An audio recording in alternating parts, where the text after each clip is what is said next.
తెలంగాణ విద్యుత్ సంస్థల్లోని పొరుగు సేవల ఉద్యోగులను దశలవారీగా క్రమబద్ధీకరించే అవకాశాలు కనిపిస్తున్నాయి. ముఖ్యమంత్రి కేసీఆర్ గురువారం విద్యుత్ శాఖ ఉద్యోగులకు సంబంధించి వివిధ అంశాలపై హైదరాబాద్ ప్రగతి భవన్లో సమీక్షించారు. ఈ సందర్భంగా పొరుగు సేవల ఉద్యోగుల విషయమై సానుకూలంగా స్పందించారు. తక్కువ జీతాలతో ఏళ్ల తరబడి విద్యుత్ శాఖకు సేవ చేసిన పొరుగు సేవల సిబ్బంది సమస్యను మానవతా దృక్పథంతో పరిశీలించి క్రమబద్ధీకరించాల్సిన అవసరం ఉందని ఆయన అభిప్రాయపడ్డారు.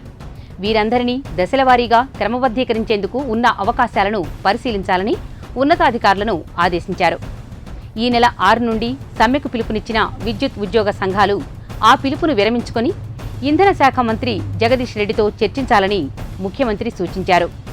మంత్రి జగదీష్ రెడ్డి, ఉన్నతాధికారులు ఈ సమావేశంలో పాల్గొన్నారు.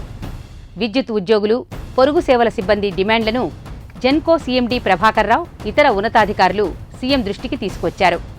దీంతో సీఎం స్పందిస్తూ గతంలో విద్యుత్ ఉద్యోగుల జీతాలు పెంచామని, పొరుగు సేవల సిబ్బంది జీతాలు భారీగా పెంచామని, ఏ సమస్య ఉన్నా పరిష్కరించే అవకాశం ఉంది, సమ్మెలు అవసరం లేదని, రాజకీయ కారణాలతో చేసే సమ్మెలో భాగస్వామ్యం కావద్దని చెప్పారు.